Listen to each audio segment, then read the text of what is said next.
So there are states where Native American populations, if fully enfranchised, could swing the election, right? So whether that be Arizona, Michigan, Wisconsin, Nevada, right? These are all like key states that the Native American population is being suppressed and could swing an election. And then there are, I think, also states where the story of Native American suppression should be brought to the American people's attention so that they realize the necessity of the Voting Rights Act and the fact that discrimination in a way that I think that Americans have divorced themselves from and don't actually think exists anymore does exist. Welcome to Twig and Jenkins. I am your co-host, Brad Jenkins. That is Carrie Twig. She's officially in the district. This is season 2, and we have the incomparable Jacqueline De León. I say a lot of things about Jacqueline, but maybe you should introduce yourself. Because I do the thing where I say all this stuff about people, and then they're like, no, Brad, that's actually not what I do. Well, first, I'm just like really excited to be here. Thank you so much. Longtime listener, and yeah, I mean, it's been wonderful working with you over the past year, but I'm Jacqueline De León. I am an attorney with the Native American Rights Fund, and I lead our voting rights practice group. Jacqueline is in the district. You just took an oath.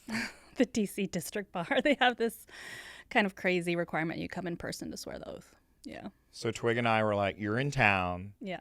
We've got to get Jacqueline in the studio. There's so much happening with the Native American community that is not covered. And also, I think, well, I'll speak for myself. I feel like the Democratic Party and democratic institutions are not the best at telling the story of what's happening to certain communities, especially the Native American community. So thanks for hanging out. And also, you are like my two favorite humans. So I know, this is so exciting. The fact that Twig and Jacqueline finally get to meet is very exciting. It's so exciting. He talks about you all the time. So it's like, same. And just the work that you all do together. So I'm really excited. And welcome to Twig and Jenkins. Thank you. This is so fun. Jack also used to live in D.C. Carrie Twig just moved back to D.C. From Southern California, right? Yeah. Is that where you are now? Yeah. You guys switched. Yeah. You guys swapped. Yeah. I feel like Twig picked the perfect time to move Obviously, back to Washington, timing, impeccable. Nothing going on. Impeccable. Nothing going on in D.C. at all. So tell us what's going on. I mean, there's so much to start with, but I feel like for most listeners who don't even know what the Native American Rights Fund is, which is that in and of itself is a problem because y'all have been around since 1970. So I'm excited about this because I love talking about NARF. I've watched Sherilyn Ifill talked a little bit about LDF back in the day, and she was explaining about how they don't toot their own horn, but she'll toot it, right? Yeah, and that's how I feel about NARF. I think we've been under the radar for a long time, just sort of quietly doing the work.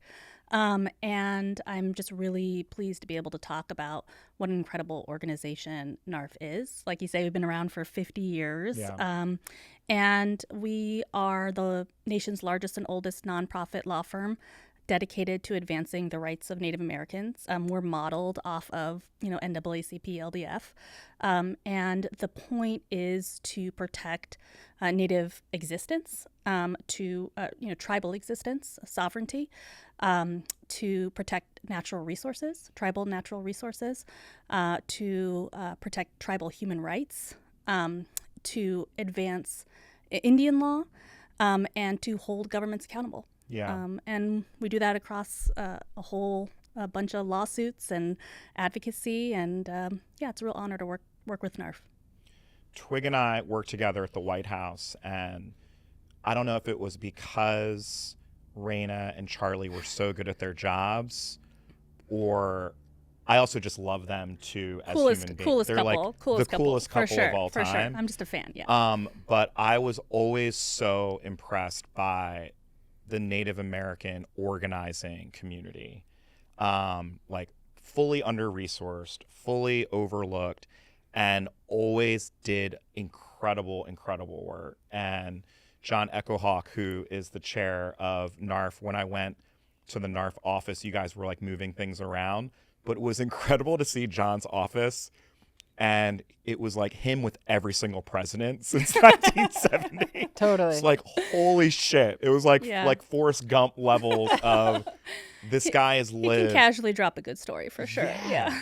It's incredible. And yet, again, in this town, which is, it's like one of these things where if you don't know Raina or Charlie, or if you've not worked at the White House and had the opportunity to meet you, you would not even know that NARF existed, you know? And so anyway, the work that we've been working with you in filming and storytelling and documentary work, because I do think that you are a model for other organizations out there and the work that you do, because you guys don't focus on you focus on the work, which I guess Carri is a very great proponent of. Like, you have to do both though, especially in this day and age, right? Like there is, like, the work sometimes is not enough.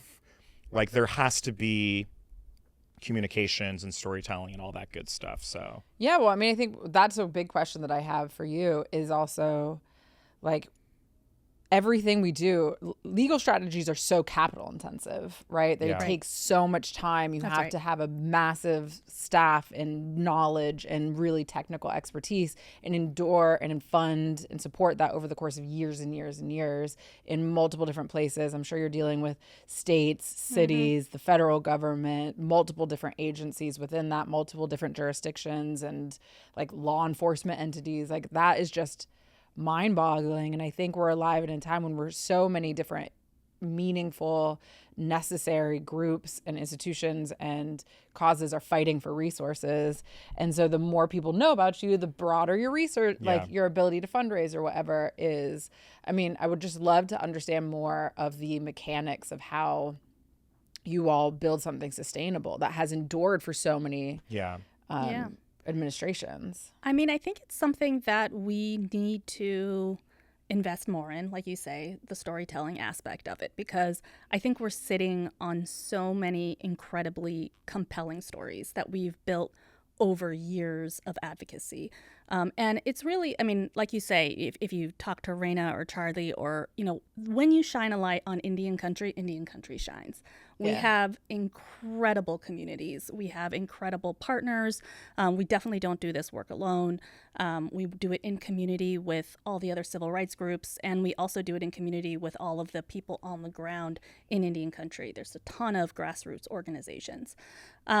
But NARF is in many ways, Judith LeBlanc, who's a good friend of mine that leads another organization, Native Organizers Alliance, she always says that NARF is the tip of the spear. We define the issues. We look at sort of the landscape. We decide where to allocate resources, how to attack them, and we do attack them through litigation. And so it takes a lot of resources to even bring one case. And I'm also on the case selection committee at NARF, and we turn away way more cases than we should. Yeah. Yeah. So Jacqueline and I met, and we've been working now almost for 2 years, or has it been more? I think about 2 years. About 2 years. And we've had the honor of filming. Jacqueline heads up the voting rights practice group at NARF, all of the voter suppression that's happening on Native land. And it's been honestly like the coolest, most fulfilling work maybe I've ever done.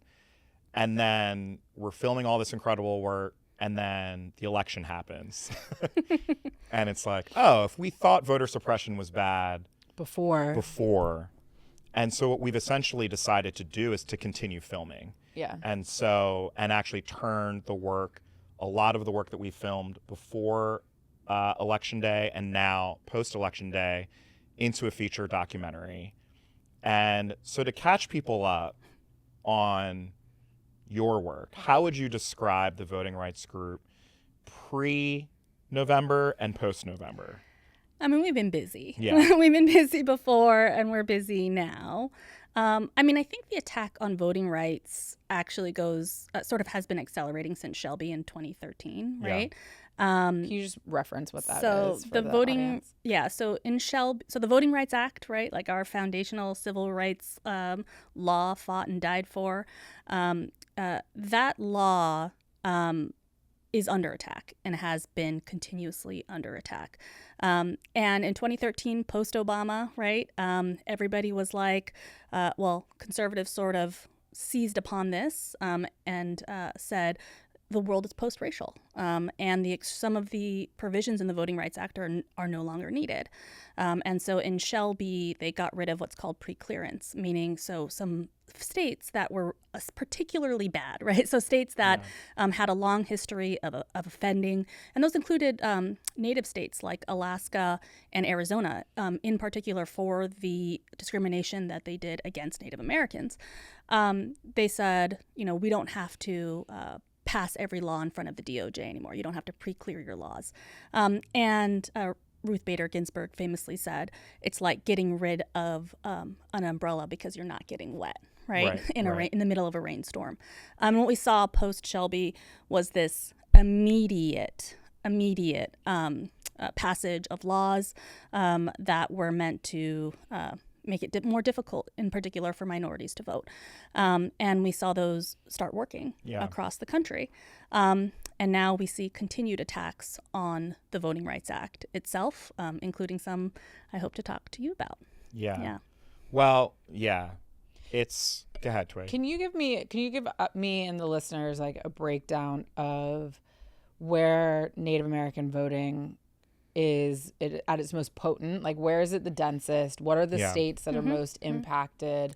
So that we can also even have a sense of like the political implications of all of it, right? Like Arizona being a constant battleground state. So like the Senate, obviously the House, like all of this ladders up to the world that we live in. So can you just break a little bit of that down for us? So there are two things I always say to that. So there are states where Native American populations, if fully enfranchised, could swing the election, right? So whether that be Arizona, Michigan, Wisconsin, Nevada, right? These are all like key states that the Native American population is being suppressed and could swing an election.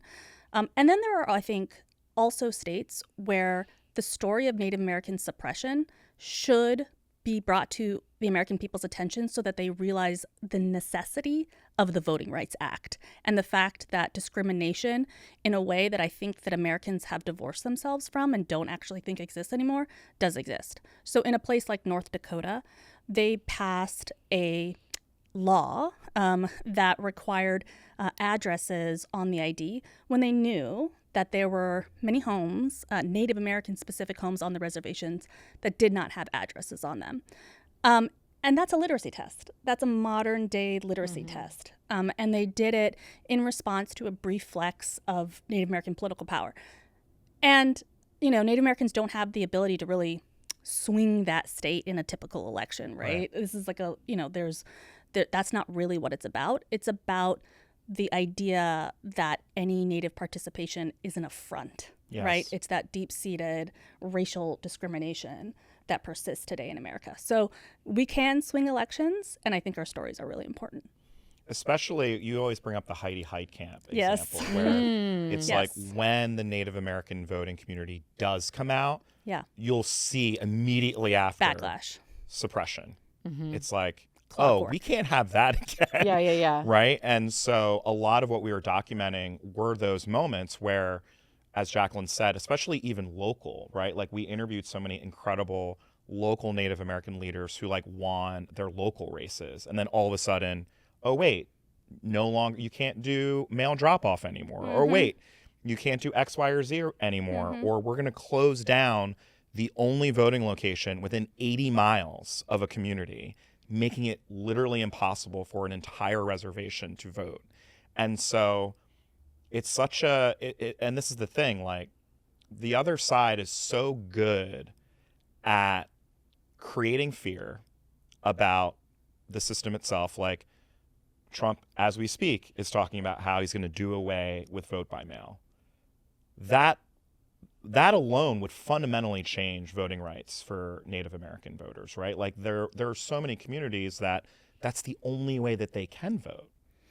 So vote by mail is a little tricky because across Indian country, I think people would be surprised that many Native Americans don't actually receive residential mail delivery. Right. So they don't get mail delivered to their homes.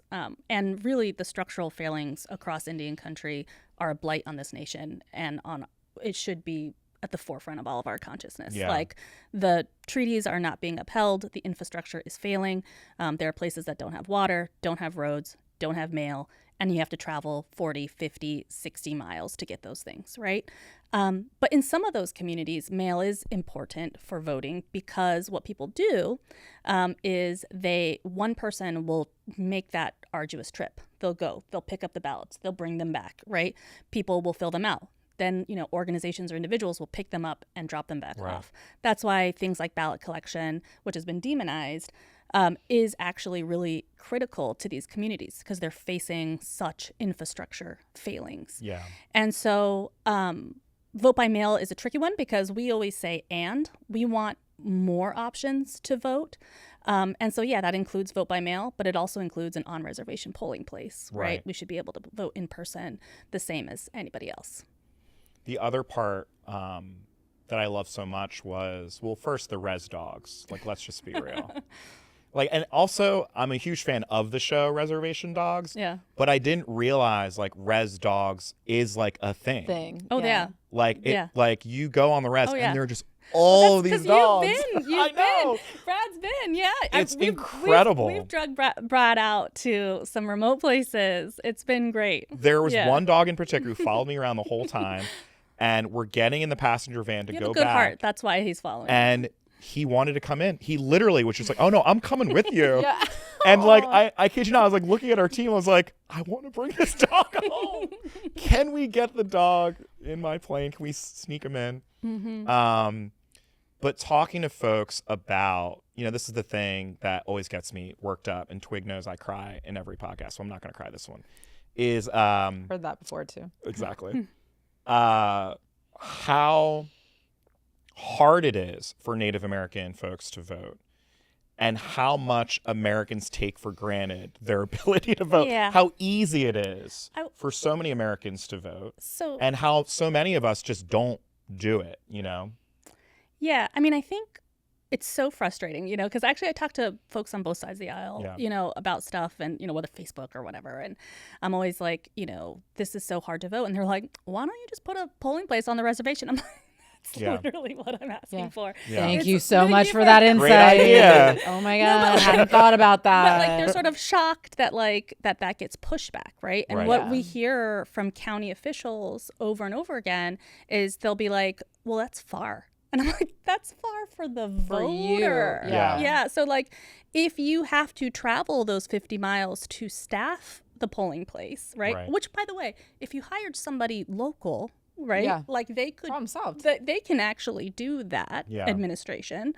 But if, you're telling me that it's too arduous for you to put a polling place out there, imagine for the voter, right? And that's the things that, I think a lot of the times these local county officials don't actually see the Native community as part of their constituency, and they don't feel like they have to provide those services, even though they do. But I think, like, the structural failings, right? So the distance to the polling office, like I said, the lack of residential mail delivery, the lack of addressing on houses, making it so that the registrations get rejected, or, you get thrown off the rolls, right? Like, those types of things all add up to a conversation that you're having with Native people, saying you're not welcome, that this system is not for you. And then you say, oh, they don't care about engagement. Like, they don't, Natives don't want to be a part of this anyway. And it's like, well, that's because they're not actually getting a fair shot at casting their ballot. And they're, in fact, being communicated to that they shouldn't be engaged in this system. If the system is not created for you, you know it. Oh, totally. I mean, you see that with black voters all the time. Black voters are just like, screw you guys. like whatever. Like, this doesn't, you don't want me there. It doesn't make a difference to me. And it's like, you're not wrong. It's like, it's like, you're not wrong, but that's not an inaccurate way to feel. You know what I mean? Or it's like, you're not rational. right, but it's it's totally rational to feel that way. Help me, and if you don't have these exact numbers, we can cut this part, but like, do you have a sense of like how many give me a sense of scale? Like, are we talking about 1,500 counties? Are we talking about 35? Are we talking about, like, what are we talking about in terms of how many places where you're actively engaged in direct like conflict around access to the ballot? And would you say that the majority, like, what's the portion of local leadership that is sort of passively unhelpful versus very specifically attempting to keep Native Americans away from voting? So it's certainly in the hundreds, right, of different polling locations. I would even say probably low thousands. And I know that because we have we've been pushing for the Native American Voting Rights Act. And what the Native American Voting Rights Act would do is it would mandate on reservation poll places, right? So if there's a precinct on the reservation, there should be a polling place, right? And, you know, and basically bringing the reservation access akin to statewide access. And a tribe could opt out, say like it's like, you know, so sparsely populated they don't think it's worth it or whatever else. Or if they say, you know what, like people regularly travel elsewhere, so let's consolidate poll places. Tribes have the ability to do that. So it's not like, you know, so it's flexible. But doing that analysis, like how many poll places would that be? Again, hundreds, right? And those are, you know, low thousands. Those are communities. Those are, again, you know, hundreds of thousands of voters, right? In fact, more than that, right? I think when you think about sort of the total Native population and whether or not it's enfranchised.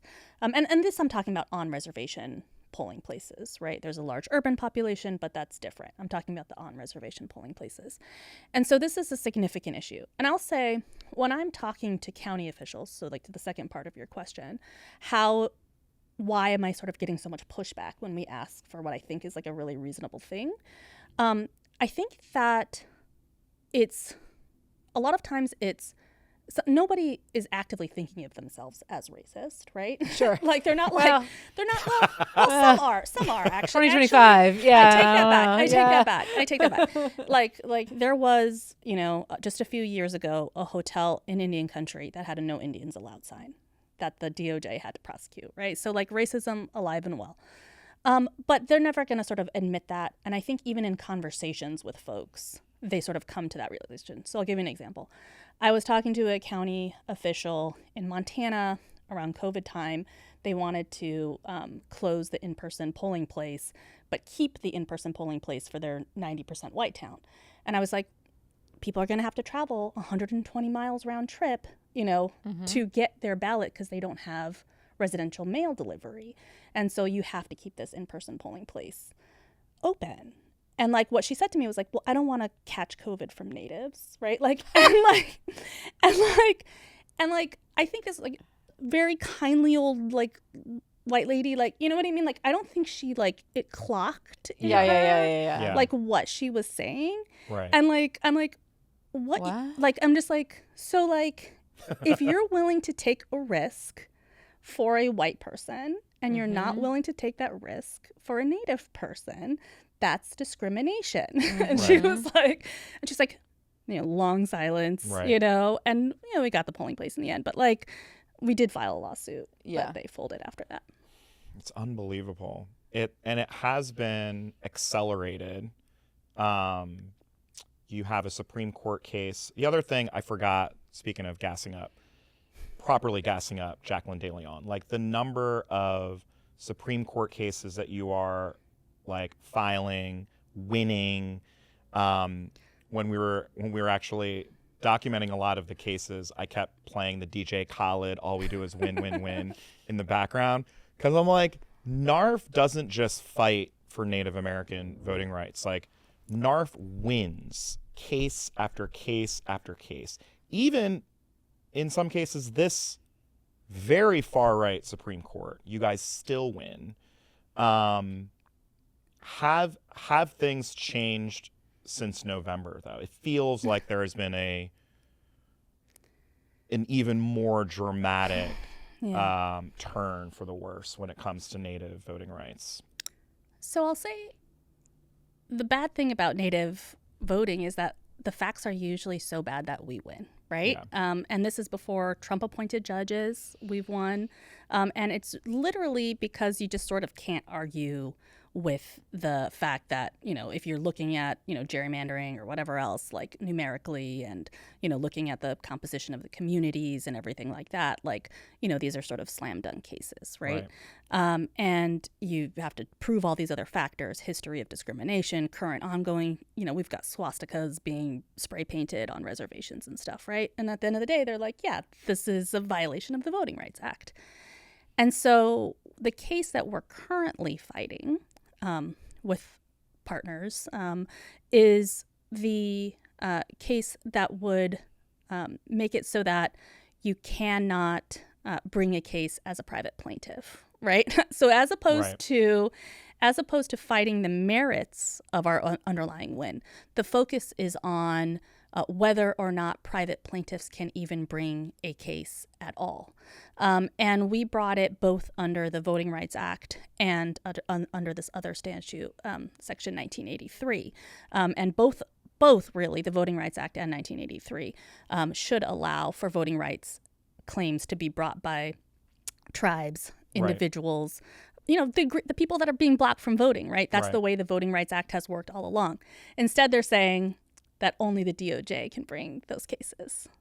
Right, which crazy. Which we know the DOJ, prior to this administration, had over 30 lawyers, and they have all either left or been dismissed. And so I think there's maybe 2 or 3 left of voting section attorneys in the DOJ. It's really hard. Yeah, I mean, it's just really hard to stomach. Twig just came back to DC. We've got season 2.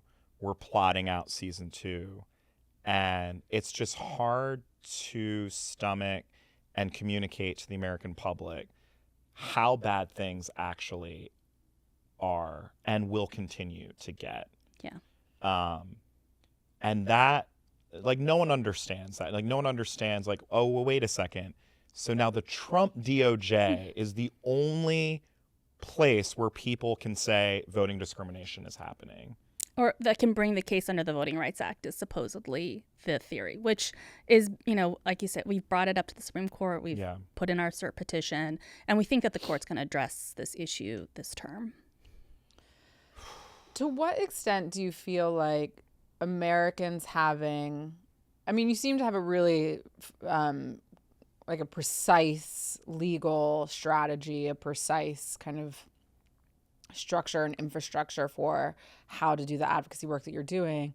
To what extent does general population American awareness help what you're doing, and why? So I'm very driven by this because I think that it's central that we know that the Voting Rights Act is not just under attack, but that it's imminently may fall. Right. There's also another case this term that's sort of attacking the sort of foundation of the Voting Rights Act as well. And I think that what the American people's role is sort of like this full-throated defense of the Voting Rights Act. Right. And that can happen on a lot of profiles and ways. But about fundamentally shifting the public consciousness to say, this is something that we as a society are not willing to do without because we still need it. Yeah. And I think what sort of the counter argument that's being made is that the Voting Rights Act is archaic, that it's sort of not needed anymore, that it's a legacy of the past, and that sort of the extraordinary remedies under the Voting Rights Act just aren't necessary anymore on the basis of race. Right? And what we know, like you say, we win, is because we keep bringing meritorious cases and that have been actively ignored by DOJs on both sides of the aisle. Right. And so I think, the American public really has a role in defending the Voting Rights Act and saying racial discrimination still exists, and we as a society are unwilling to have a system where certain people are blocked from full and fair access because of their race.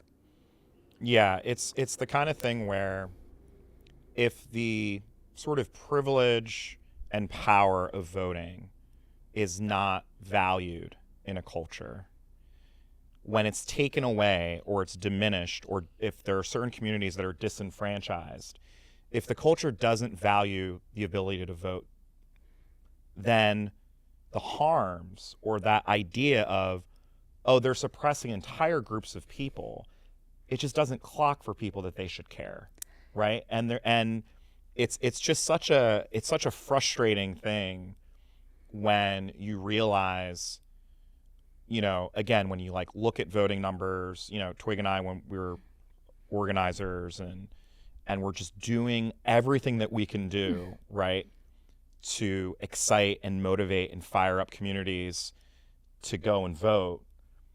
And what's happening right now is that just that legacy or that mission or that power is just being completely taken away from communities. Like, it will be virtually impossible for Native American communities to vote in some places because of this. It's insane. That's right. Yeah, it's not an understatement. Yeah, I think that's right. And I think the other sort of trap that we fall into that I think we should all be aware of is, like, a lot of times people say it's not race, it's politics, right? It's like, I'm not discriminating against you on the basis of race. I'm discriminating against you because you're a Democrat, right? Or, you know, I guess a Republican, right? Like this idea that that this isn't about race anymore. But our experience, right? Like in all of these places where we aren't fighting for a majority, we're fighting for a seat at the table. Right. You know, in North Dakota, we're talking about like, you know, two state Senate seats, right? We're not talking about, you know, close to a majority. And still they fight against that inclusion. Right. On principle, which is basically just racism. Yeah. Who have been the biggest allies? Like, do you get support from Democrats in states? Like, or are they as much of a disappointment as anybody? Like, is there a party affinity one direction or another? So I don't engage with that much, right? Yeah. Because I'm, you know, we stay nonpartisan, and the truth is there are, you know, certainly in all communities, right, there are Republican natives, and natives also are savvy voters, and they will swing to vote their interests. So we saw that like in Murkowski, right, in Alaska, right, Native voters are certainly lined up to sort of beat back that radical far right, and then she has since been incredibly responsive to Native communities, and as a result, they're faithful, you know, voters up there. Right. And then, you know, across the country, you know, factually, it's the case that often Native voters are blue spots among rural red, right? So we have Natives typically will vote Democrat within a very red rural district. And we know that because when we're doing things under the Voting Rights Act, often you have to show that Native voters will vote for a different candidate than the majority, right? And we're able to show that fairly consistently. But sometimes, honestly, in those rural races, we'll also see that they'll vote for a Native candidate, sort of regardless of party. I guess what I'm getting at is there's a dynamic amongst, not all, certainly, but many Black voters where, as we know, the majority of Black voters support Democrats. But that number is changing, that number is waning and decreasing. And a large part of that has been, you know, intergenerational complaints by Black voters that they are taken for granted by the Democratic Party, and that the Democratic Party doesn't show up to support the issues that they care about on their terms and their timing when they feel like they need them. And so that these Black voters are often like, wait, when you call us and say you need us, we show up, but then that call is not returned.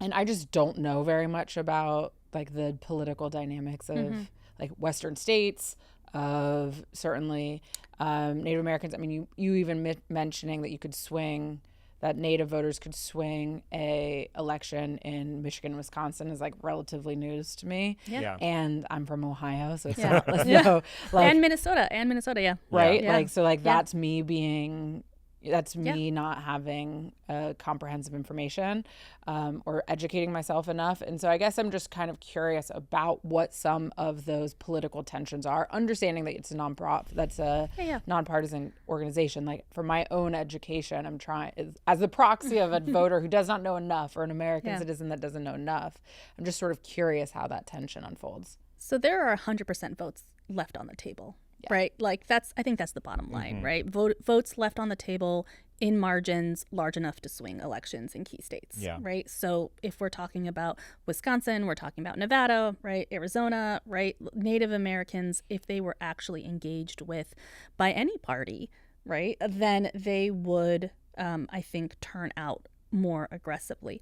We had some in North Carolina, for example, some heavy soliciting of Native communities over the Lumbee and their tribal federal recognition, which is a key issue for that demographic. And we saw a shift in how they voted, right? So they were able to swing that district red by virtue of the fact that they engaged on an issue that was core to Native to the population there, and then there was a contingency that was like fighting really hard to swing it back, saying looking at the breadth of issues that focus our community, we need to be more strategic. But again, this is a political conversation, the likes of which resources and attention and time are not being paid. And that's definitely true of the Democratic Party. And it's true of often the Republican Party. And instead, the message that Native voters get is that the system isn't for you and it doesn't work for you.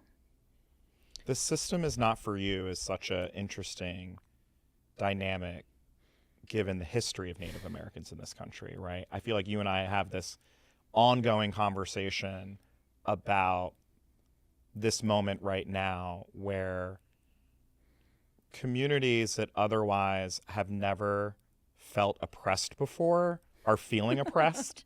Like that's a form of privilege, right? Like form of privilege is like you now feel oppressed. Yeah, and you're it's like, a new feeling. What do I do now, right? And it's so interesting, especially when we're speaking to Native American youth, the just very real honesty that you could feel of the earned skepticism of this country and of politicians and promises and like what this country even stands for.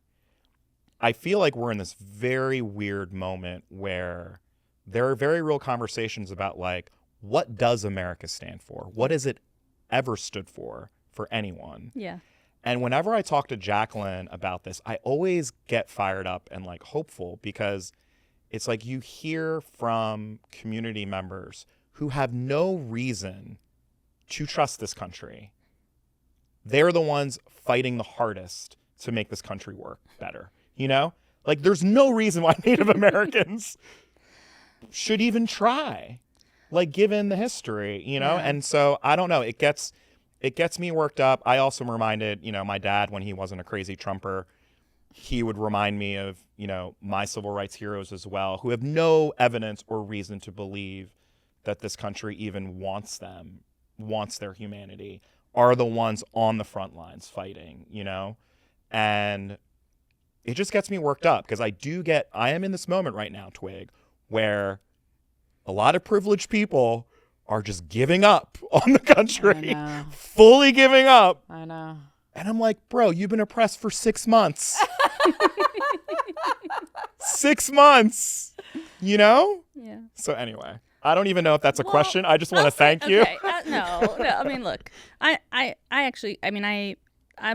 multiracial, right? Yeah. I'm Japanese, Filipino, Native American, and Cuban, right? A real LA special. There you go. I am enrolled in the Sleta Pueblo. I'm very proud to be a member of a Sleta. And I think that I only exist in America, right? So like there's not actually, I don't actually exist elsewhere. Yes. But to your point, I have sort of two different sides, right? I have this Cuban immigrant side, right, where my dad has sort of just loves the country, has immigrated here, and when he was a child, and this American dream, this multiracial democracy, the idea of socially stratifying over time, one generation sacrifices, the next rises, right? And then I have the native side, right, that knows full well the legacy of broken promises, the lack of attention and resources, and sort of the ongoing broken treaties and promises that are taking place, and how sort of this country is built in many ways to keep certain people in certain places, right? And I think that the way that I've reconciled those in my mind is the idea of what matters is power, right? What ultimately matters is whether or not you can have access to those levers of power, right? And sort of the redemption of America is this idea that everybody theoretically has the ability to pull a lever in the direction that they want it to go, right? And that's not true of everywhere, right? Right. And so that's sort of why it's so fundamentally disturbing to me that the Voting Rights Act is under attack. Yes. So fundamentally disturbing to me that sort of the actual levers of power are being taken away. And so this whole enterprise that I've been under to try and give Native people a fair chance at a voice so that they can do things like protect tribal sovereignty is sort of precarious in this moment. And that feels sadder than I think I would like to admit to myself. It was, and I'll say one thing, and we can even take it out if it gets too spicy, but Jacqueline and I were, and Allison, your colleague, we were talking a lot about this past election. In the lead up to November was also the escalation of the war and how Indigenous communities, and especially young Native communities, were so upset with the Biden administration and so upset at the lack of action from Democratic leaders, because it's, again, we have a long history of genocide in this country. And, it's the kind of thing that, speaking of privilege, it's the kind of thing where certain Democratic leaders just have huge blind spots to what the war means to so many people, right? And I find myself still wrestling with, what does the Democratic Party stand for when we are silent, right? I know you can't speak to Democrats and Republicans, but and then we wrestle with these ideas and well, we're using the wrong words, or we're doing X, Y, or Z, and it's no, you've turned off a generation of young voters because of your inaction has led them to continue to distrust you even more, And so, anyway, sorry for my little soapbox rant, but it's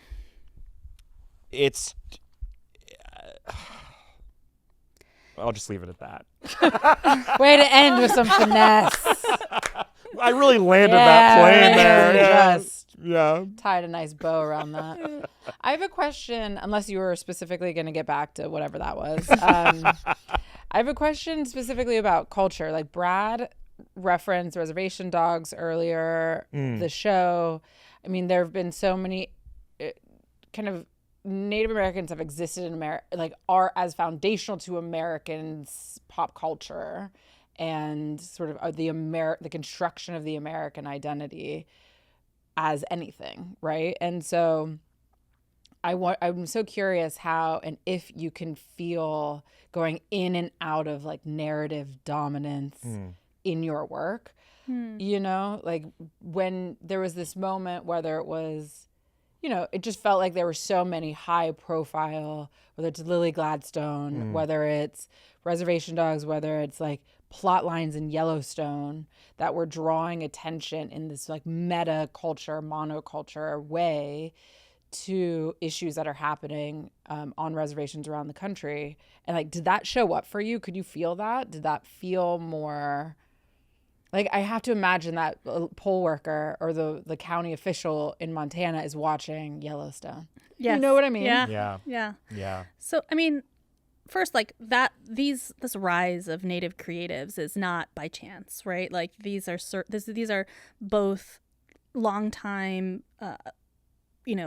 people that have been crafting this new generation that's been remarkable of a Native talent, and I think also just sort of an older generation reaching back down to pull up Native people and to sort of demand sort of contemporary representation in this way. And Crystal Echohawk and her organization, Illuminative, which is since transitioning, but that organization sort of did a lot of work to sort of platform Native voices, and I think that that's a huge benefit to us to sort of show that Native Americans are contemporary, right? Yeah, like sure. That this isn't just a historical artifact, that Native communities exist stubbornly and also I think structurally and legally as sovereigns in this country. And I think that that's a lesson that has been kept from us in both popular culture and in education, right? Yeah. Like we learn about states, we learn about cities, we learn about, the federal government, and we don't learn about tribal nations, right? It's kept from us. And it is very easy for me with all my ethnicities to still say, I am a tribal citizen, I am a state citizen, I am a, United States citizen. Yeah. Those things are not complicated. And like, right, like it's like, yeah, look, done. Like it's like that's done, right? Like they can exist, right? But the act of having to re-educate a public about that over and over again is a form of hostility against Native communities. Yeah. And I think the way that this generation, the younger generation, has used the contemporary narrative to sort of show our communities has been really wonderful, and just as an individual been wonderful to watch. Can you feel it though? Like, are you like, I often feel like, and I remember this really specifically in 2007, 2008, in the early Obama eras, and even just in that campaign, feeling, because when we're introduced to a new idea, we look for something that we already know to like attach it to, right? To make it familiar. And I remember like, obviously it didn't pan out well, but like Bill Cosby was this avatar for Barack Obama. Like people were trying to be like, okay, what does this make sense for? The fact that the president on 24, which was the #1 show on TV, was a black former senator, college basketball star that loved his wife and was known for like his high moral value system. Like there were these figures, and I would interact with voters in Ohio, like rural white voters who just had very little exposure whatsoever to black people of any kind. Yeah. And they were like searching for something that made Barack Obama make sense to them. Yeah. And being able to point to something in the culture actually helped, right? It like made them be like, right. He's like so-and-so that I see on TV and that I like. And I would argue that Donald Trump has very expertly leveraged the same thing. It's, he played a character on TV and he continues to rely on the character he played on TV, the Apprentice character, to catapult himself to being president. Yeah. So like I guess I'm trying to always think about like, how do we Americans have demonstrated over and over again that the thing that they want more than anything is entertainment. Yeah. And we're watching 6 to 8 hours of video content per day, like social media content, all of this stuff. And so the more you want them to care about something that is substantive, that is real world, that has massive implications, that's sometimes hard to understand because it's heartbreaking or it's scary or it's complicated or it makes you feel small or ineffectual. Like if there's a cultural allegory or if there's a cultural way that we can use to hold you, and now I'm doing my version of a soapbox rant, there's no question here. I guess I'm just curious. And then the work that you two are doing together, like how do you think about like what culture can do to support all the work that you're trying to advance, or even just the ideas you're trying to advance, right? Yeah, I mean, well, on my end, I mean, this is the reason why we're making this film with Jacqueline, is I get to hold witness to Jacqueline and Narf every week. I get to see the work that she does with her team and the incredible effect it has on so many people. And every time I get to do that, but also Jacqueline's my friend too, so I get to see all of her. I get to see her family. I get to see like who she is as a full person, and it is very inspiring to me. And that is the reason why we're making this film, because people, to your point, people need to see the full people doing this work. And it needs to be contemporary, and it needs to be urgent and necessary, because all of these things are.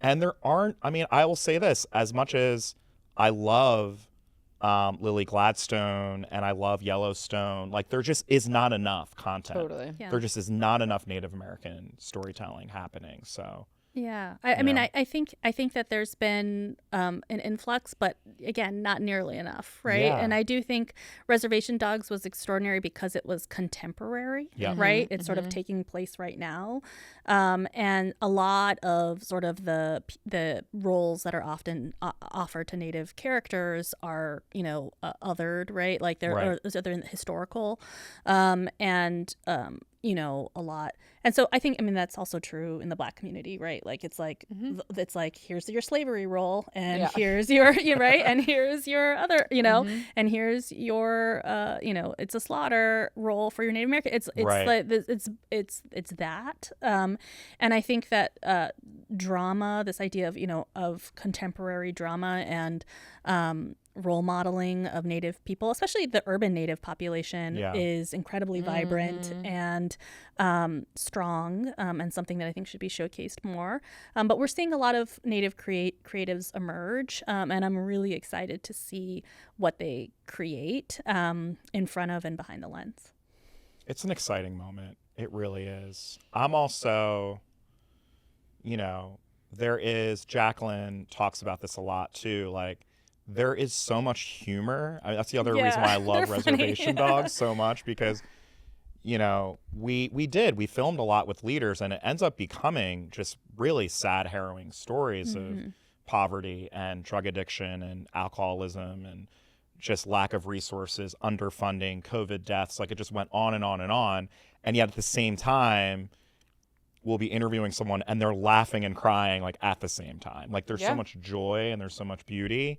And that is another piece, I think. That's why I love Res Dogs so much. Yeah. Not the actual, I mean, I do love the actual dogs, but I am talking about literal puppies. I am talking about actual puppies. I feel bad. I'm forgetting the name of the show. It wasn't on long enough. It was the Jana Schmiedling show, and she was like. It was like this. It was kind of like a Parks and Rec vibe, and I can't remember. Jana's amazing. And we were trying to put together wonderful. A foodway show with her. She's so cool and smart. Right. And she had the show, and it was all of the things. It was contemporary. It was sort of just showing the range, and it was also really funny, right? She's so great. And I think that's a key part of Native identities. Knowing when to drop a good joke. Yeah. So we gotta do it, especially now. Yeah. So what can people do in this moment to support NARF? I mean, one, donate to you guys. So, I mean, I guess we don't typically do this at Twig and Jenkins, but we'll break the rules. Like, we'll put a link. Like, people, I'm serious. Like, people should sign up for text alerts. People should donate to NARF. The work that you guys are doing. I mean, we didn't even get into all of the issues too. It's not just voting rights. No. It's water. It's, you know, conservation. It's sovereignty. It's just basic human rights, education, all of these things. So please go to narf.org and donate.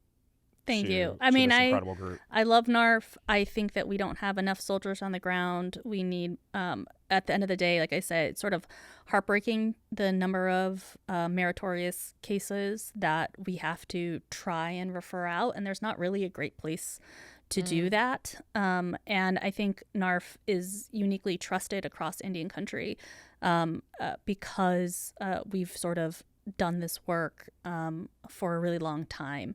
And so tribal communities trust us, tribal leaders trust us, tribal people trust us. And I'm really proud of this organization. So thanks so much for supporting it. Thanks for coming on. This was so great. This was so really, this was really informative. I mean, there's so much, there's a lot to do.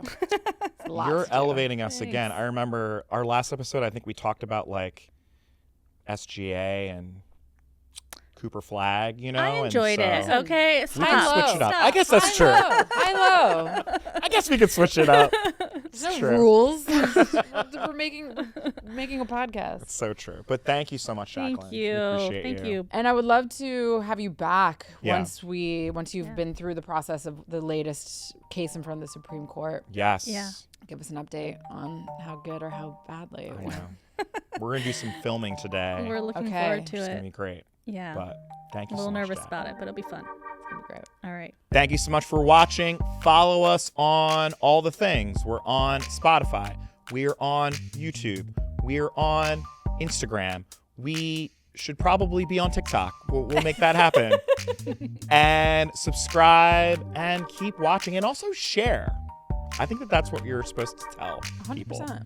Share the episode. And thank you for listening. Peace, guys. Thank Bye. you.